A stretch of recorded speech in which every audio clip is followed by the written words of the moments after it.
Why'd I do that? I don't know what. Why do you think I did that? Well, I'm gonna have to start over. Can I do that? Sure. Well, everybody, guess what?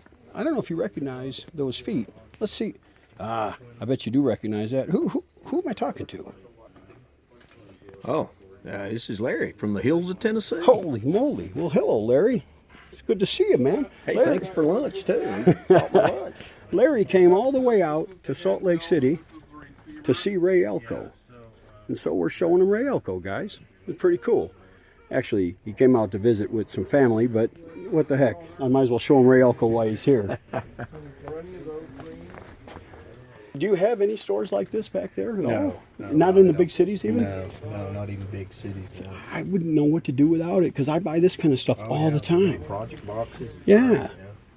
The trouble is, even though the prices are great, I still spend too much money. Now here's something I got to show you this. This is what I was talking about. If you don't know exactly where it is, you'll be here for an hour. Different voltages, different capacitors. Yeah, and you may find the one you want over here, and there'll be another box over there. Oh, wow. But you get good at it after a while. And now I can go right to what I want, usually within a minute or two. Here's one of my favorite bins right here. Every now and then he restocks these. And so I go through them and look for the old ones. I want to show you the secret room too. Oh, the secret. When you first see this, it doesn't look like much, you know. It's small, but you start looking and finding, and he's got semiconductor things everywhere. You know, boxes and boxes of new old stock stuff. I'd love to have some place like this.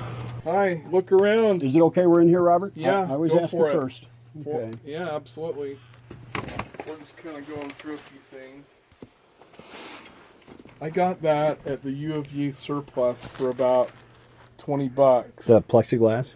I got that whole thing. No way. I mean, just the plexiglass thing. Yeah. And I just don't know what to do with it yet. You'll find something. Every time I come in here, you got something new, magical. You know you're driving me to bankruptcy. You know that. I know, but That's his job. I feel bad about it. You feel real bad, I can tell. Well, here we are. We've come to visit some family here in Utah. Run into the Western Outpost in Salt Lake City. He has brought me to the mecca of electronic parts here at Ray Elko. Ray Elko, is that how you That's say right, Ray Elko. And it's just, it's like a mosquito in a nudist colony. I know what to do. I just don't know where to begin. It's great. And you know, as soon as that mosquito flies away, he's going to remember which buddy he read bitten first. Yeah, absolutely. You know, that's how I was the first few months I came in here, Larry.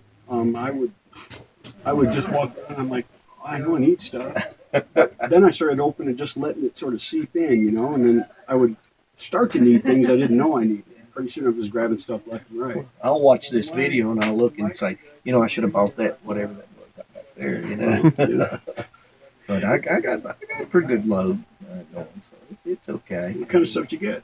I just got some heat shrink tubing used for spaghetti and stuff like that. How you doing? Not too bad. We, I can never find good stuff anywhere. Maybe I'm looking in the wrong place, but except for here, I like Yeah. it. It looks like good stuff, but this guy bought my lunch, and I appreciate that. Took me to a German deli. Siegfried's Deli. Oh, that was great. One of these days, guys, I'm going to have to do a video on Siegfried's Deli, so any of you come out to the Western Outpost, you need to go there. That's right. So that's what we're going to title this. The Hills of Tennessee goes to the West Outpost or something. Right. Right. I'm glad you're here, Larry. Thank you, Michael. I appreciate it. Okay, I'm looking at this Zenith, and trying to remember the model number. That's all right. I'll fill it in a little while. Just first impressions here. That's all I'm doing anyway. So it's pretty dirty. That's no big deal. It's just ordinary dust. There's nothing serious there. This has been, looks like somebody tried to repair the 6U5. Now, I played this radio, and the 6U5 did not light up. 6U5 is probably dead. They usually are. But the radio did play. It had an awful lot of on-station distortion. I mean, really bad. But it did play and it did tune. So I know that the RF and the audio sides of the radio are working just fine. Looks like the cabling to this 6U5 is okay. May not be the case under this tape. I'll take a look at that. Original capacitors on this tone switch here. Okay, so I think that might be sensitivity, if I remember these radios right. Nope, it's tone. Okay, so original capacitors on the tone control. Everything looks pretty original. The belt is still in place on the tuning, and the tuning is working. It looks like an original style belt, if not the original. It is a leather belt. Clockwork tuning looks to be in decent shape, so we're okay on that, just cleaning it up. So usually these have to come off. However, the tuning condensers on this is a shutter dial, and the shutter dials are nice because they actually suspend from this bracket here. So when you replace grommets, it's a simple matter of removing this bracket and replacing the grommets on it. So that's good. Tuning condenser will need to be cleaned, but they're usually not too dirty on these either because these brackets kind of catch up most of the dust. So we'll take a look. Like I said, the radio plays, a lot of distortion on station, but that tells me that all the windings in the transformer are good. By the way, the lights did light, the lamp lights did light up. So that was good. Let's take a look underneath. Have to be careful with these because of the tone control on the top. You can't really stand them on their backside too much. But what I can do, you can get an idea what it looks like inside this chassis. Pretty standard issue Zenith. It's actually really clean. All original caps. Doesn't look like it's been fooled with too much. This mechanism here is intact. It does have a motorized. It's funny, when I took this out, I didn't realize that it had motorized tuning, but I remember now when I took it out of the cabinet for the fella that it did. So I'll have to check that out. But usually the motor is good, so I'm going to assume that it's good, and I won't worry about it. It feels nice and smooth. I don't see anything to worry about. Belts, even the belt looks original and it looks in good shape, but it is starting to delaminate right here, so this will need a new belt, and I'll replace that with an O-ring style belt. Those last a long time, and they work pretty well. This belt here is delaminating badly, as you might be able to see there.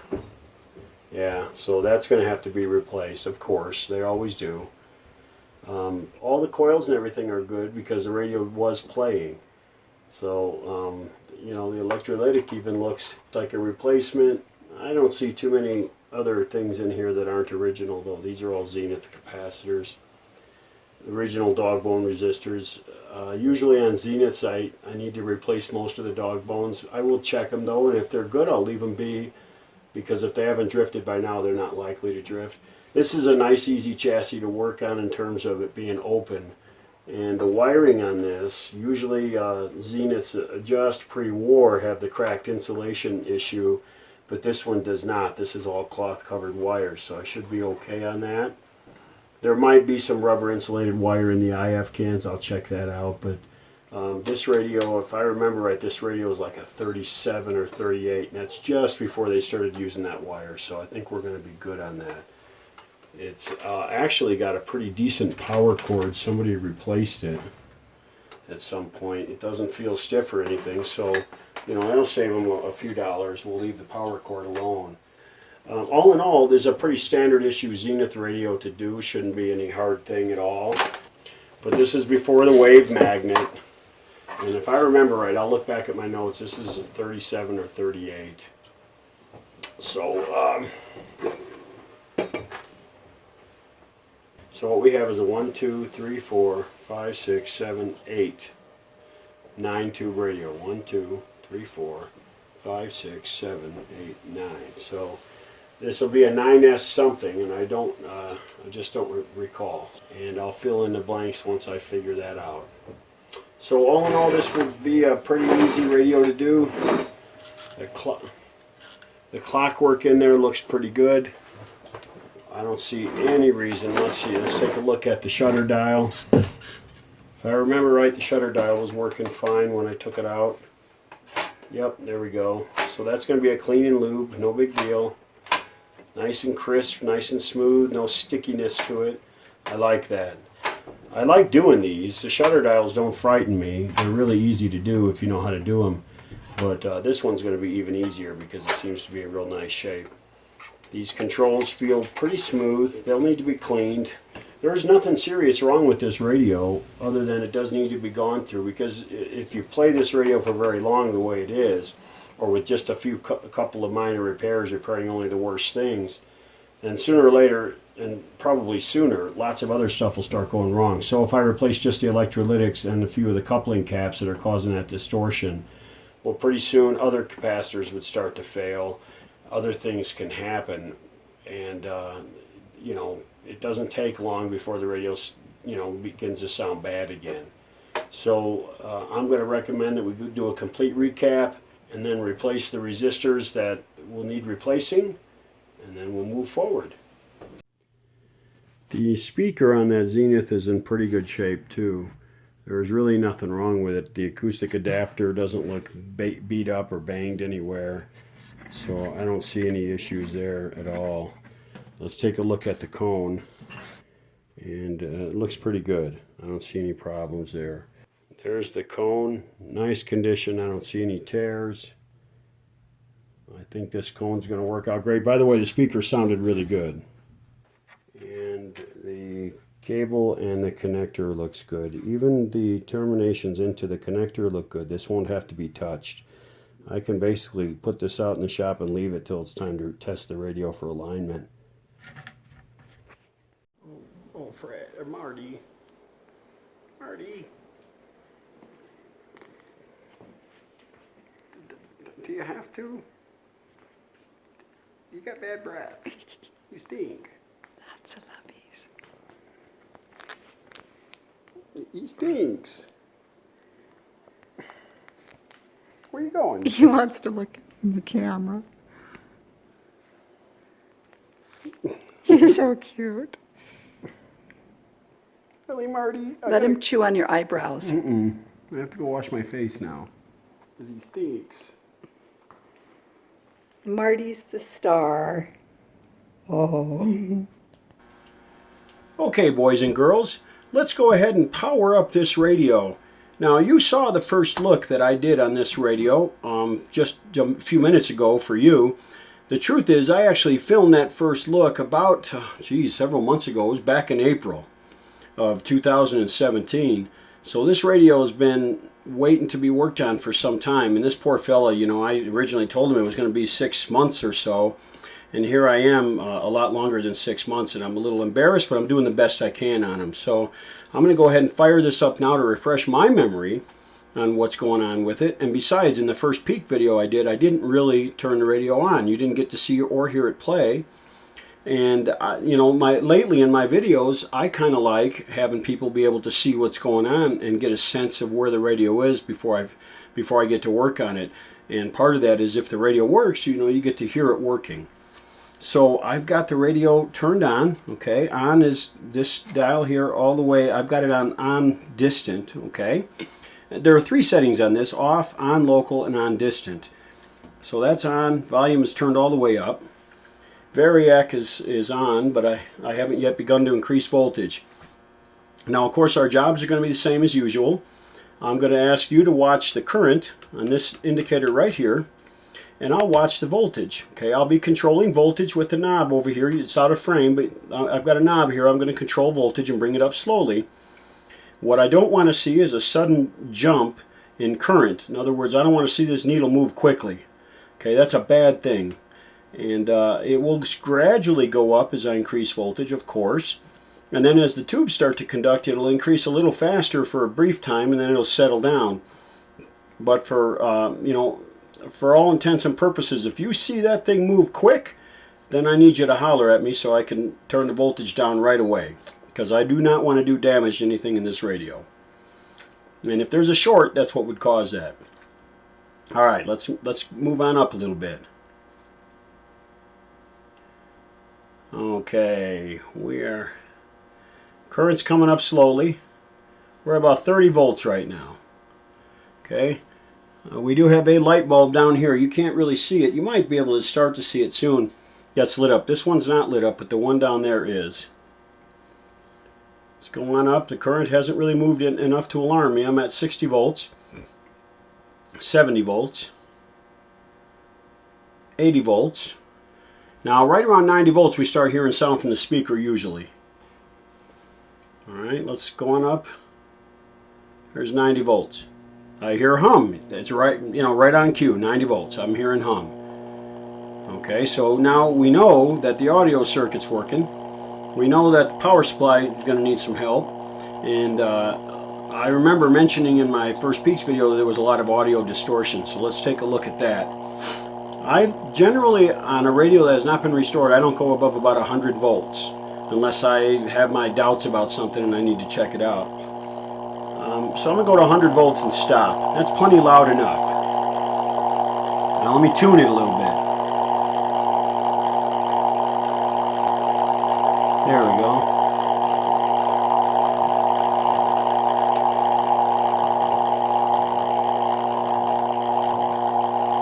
Let's see.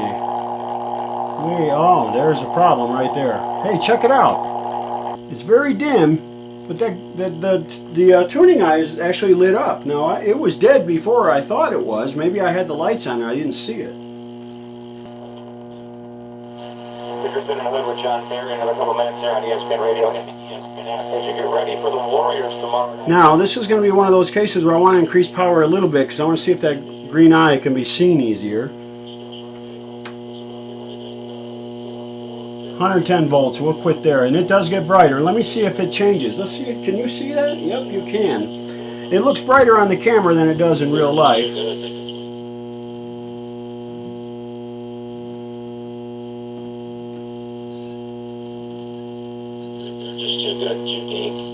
It doesn't seem to be changing though, but that's okay. That doesn't surprise me.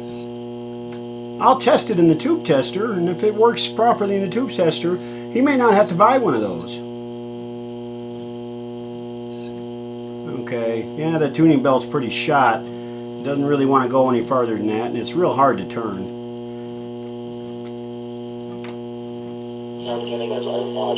Pretty distorted. Alright, well, you know what? That's enough for me. There's enough hum there that I think I want to stop now. But I'm real pleased to see that tuning eye is lighting up. It may be just fine if he can live with a dim eye. Now, I can get him a new old, I have new old stock eyes, but they're not cheap, man. They're costing quite a bit of money nowadays, so he may want to hold off on that. Let me go ahead and turn the power down. By the way, we're running right at about a half an amp. At about 110 volts, maybe a little over a half an amp. Let me just real quick try that one more time. 110 volts. If I look straight on, it's at about 0.6 or so at 110. Okay, that's not terrible, but there is some power supply hum and some on-station distortion and hum. So there we go. We'll go ahead and kill the power now. You've seen that this radio does play. That means RF is basically functional. IF is basically functional. Power supply, of course, is functional. And the audio circuit is basically functional. And we just need to clean up the mess in terms of distortion and, old caps and things like that. So we are starting in a good place on this radio. I have promised to do a complete alignment on a radio from start to finish. And I believe and I promised that I would do it on an upcoming Zenith. So I am not going to do that on this Zenith. I want to do it on a simpler one, and I've got a 6-tube Tombstone Zenith that's coming up next. I'll do it on that one. So we're not going to see the full alignment just yet, but I do remember that it's coming up, and I promised I would do it on a Zenith that's coming up. It's going to be the Zenith that comes after this Zenith. Now that we've seen that this thing works, we'll go ahead and start tearing into it and just doing the usual stuff of an electronic restoration.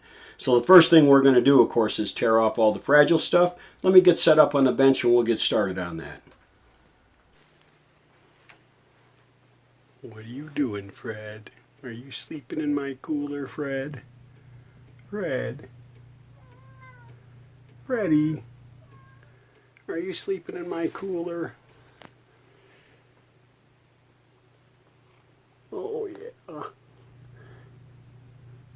I guess it's your cooler now, isn't it? Hi, Freddy. Well, Fred would sneak his way into the pantry often enough, and we'd find him sleeping in this little cooler that I used to take for my lunch to work. We found him sleeping in there often enough that we just figured we might as well give it to him. Besides, as you can see, you remember Fred likes to chew on stuff, and he pretty much chewed this one up. Of course, now Marty, he has to get in the picture here because he always has to be in the center of attention. And all Fred wants to do is be left alone to sleep. Isn't that right, Fred? Fred is the sleepiest cat I've ever had. All right, Fred, I'll leave you alone now. Nighty-night, buddy. Okay, guys, as always, first thing you want to do is start taking off the fragile things. And, of course, on any tube radio, the most fragile things are the tubes. So go ahead and pull these off. Well, that excludes the speaker, but that's not part of the chassis. So I'm going to go ahead and pull these off. The 6J5 is shielded. So as you know, as I pull them off, I clean them. Now I set them all aside. And then I'll wrap them in paper towels and put them in a bag to store them. This radio has 4 of those tube shields. Let's see, no, 3 of them. So, oh, no, 1, 2, 3, 4. 4 tube shields. Now on Zeniths also, I'll show you one more thing about Zeniths that I really love. Zeniths of this period almost always have the tube numbers printed on the tube sockets. And I'm sure that was an expensive way to go because that meant that tube sockets were specific to the, they didn't buy tube sockets in bulk and then just throw them all in the radio and then hook things up. They bought special ones for each location in the radio. But what that also means is that they're difficult to use as replacements for anything but what they're made for, because usually there are no terminals, or a lot of times there are no terminals connected where there are none needed for the circuit. If there wasn't one in the circuit, if there wasn't a connection point in the circuit for a pin number, then that terminal won't be on that socket. So that socket's only useful for applications that use exactly the same terminals to connect as were, what it was originally put in. All right, pull this tube shield off. Lift them from the base. Okay, here we go. 6L7. I'll try to do the cleaning part quickly. I may even cut most of the cleaning out and just jump right to anything important I have to say. This can get dull, but there are folks maybe that haven't, this maybe is the first video they're watching of a radio chassis restore, and so I want to cover things as well as I can. Plus I have a lot to say. I haven't put too many videos up lately, but life's been busy, and so when I get to it, I kind of have a lot I want to talk about. Okay, let's remove, this will be the rectifier tube. You can always tell a rectifier tube by that structure. The 2 plate sets, the tube are it's basically 2 diodes, and each one of those structures is a diode.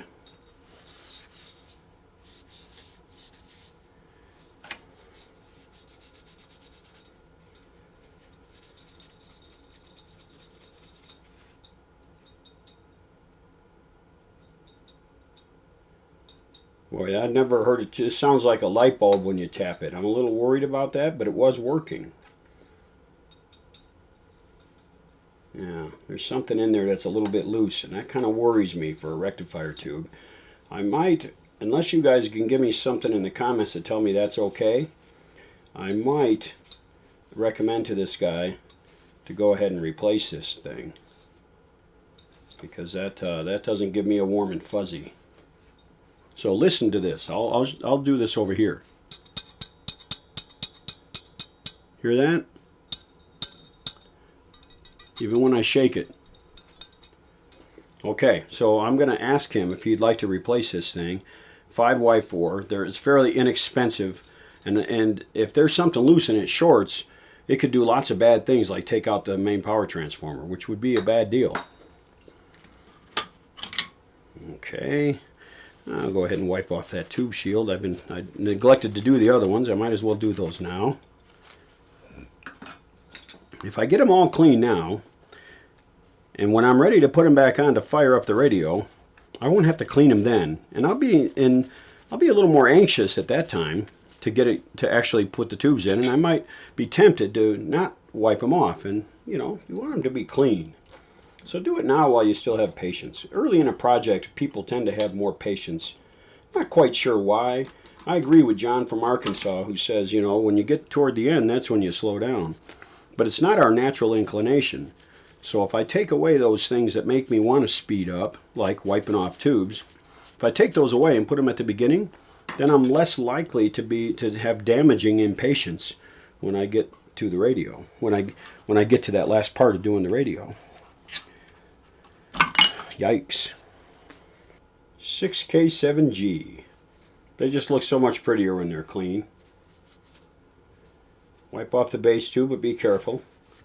If there's ink on there, you want to be careful. You'll wipe that right off. Now, if they're sort of, you know, like a lithograph, you know, they're kind of engraved in there, well, then you don't have to worry about that, unless there's paint in the letters on top of the engraving. When I say paint, I mean ink. Sometimes they're stubborn, and what I do is I rotate them like this. Okay, and that'll work them loose without putting a lot of strain in any one terminal, and they'll usually work loose easier that way. 6H6G. Wow, this is very different than the 6H6, the little bitty ones that I usually see on other radios, the little metal ones. There are a lot of the old timers know an awful lot about tube structure and how they're made and all that. I'm a newbie when it comes to that stuff. You know, we're all learning. We're all at some point in learning, right? Well, I've only been doing this for a few years, so there's still lots for me to learn, and I learn from you guys through your comments, by the way. But things like tube structure and a lot of theory, I haven't yet got my arms around that stuff, and I mean, that's okay. You don't have to be a radio theorist, a radio designer, or a radio engineer to repair radios. Just like I don't have to design cars to repair my old Honda. Okay, all I have to do is know how it came apart, know what parts need to be replaced. In other words, be able to troubleshoot a little bit, and be able to change those parts when I need to and make adjustments when I need to. It's no different than being a mechanic. So really, we're not really engineers or scientists when we do this work. We're radio mechanics. And I kind of like that, because I enjoyed my time spent mechanicking on cars. I mostly gave that up because cars are expensive, they take up a lot of space, and they make wifey unhappy when you have too many of them on the driveway. And when we moved here from the Midwest, we used to live in Indiana on about 5 acres with a couple of big barns and everything. I had plenty of room, but in Salt Lake City, you can't buy property like that unless you happen to be Mitt Romney. All right, 6H6. Let's go ahead and pull this last one. Oh, it's not the last one. We got one over there.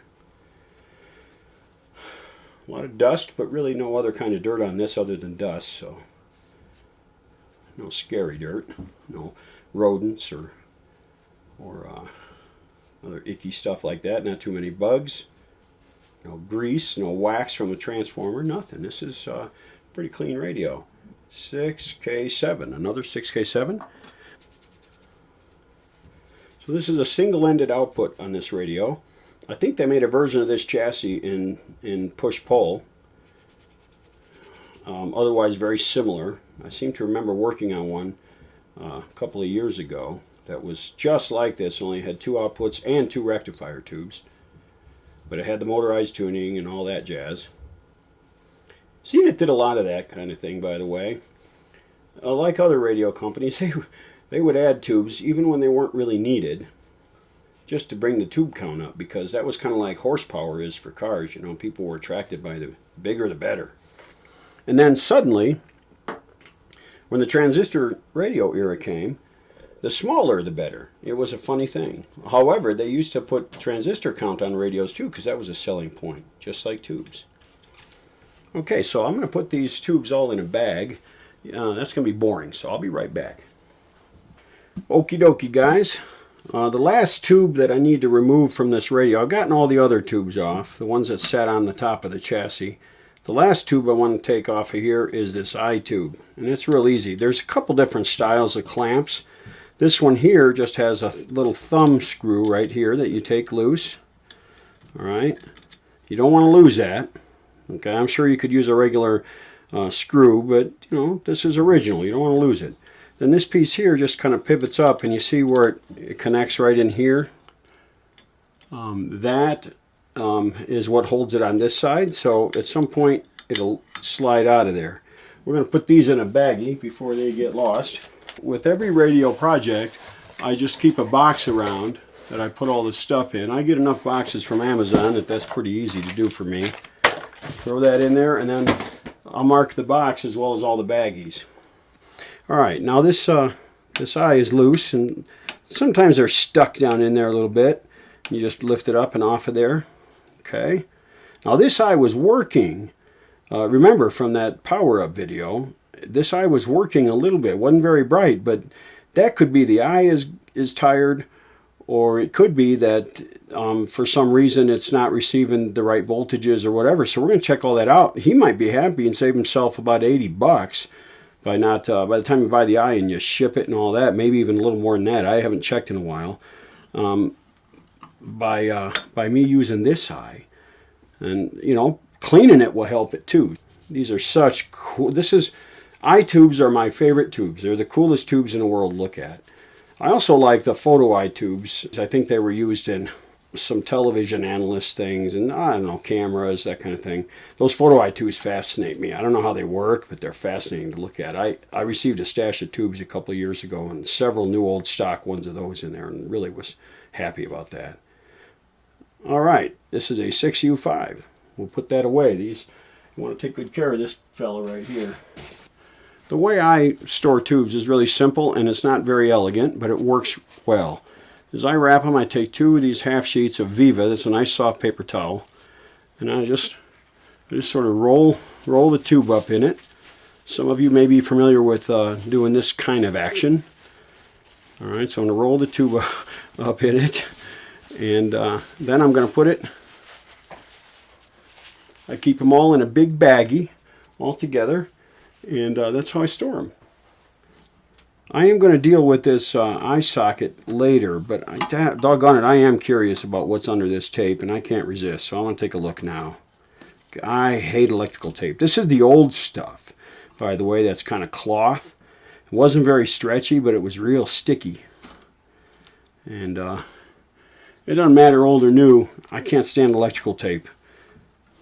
I may have a roll of it around somewhere, but I don't know where the heck it is if I do. So this was put on probably 40 years ago, maybe longer. Gosh almighty.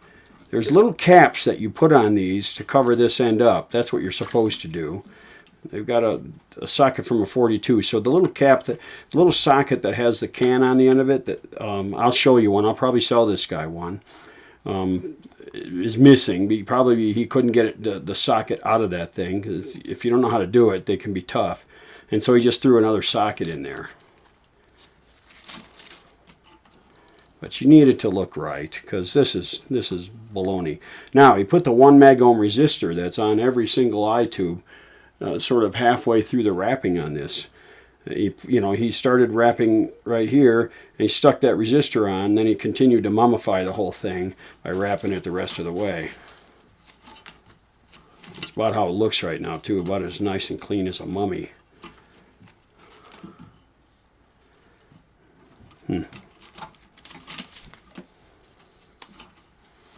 Interesting. Did a nice job of soldering these on, though. I kind of like this idea of doing this. Is a better socket style than the ones I usually see. It's easier to do this kind of thing with. It's not bad. This part here is not bad. I just don't like the tape. So I may, as I remove them from the other end, if I remove them, slide a connector up from this, the cap on from that end, but I don't know. I mean, this is nothing to take these off and put them back on. So there we go. We'll set that aside. There's no more mystery there, and we'll throw this crap away.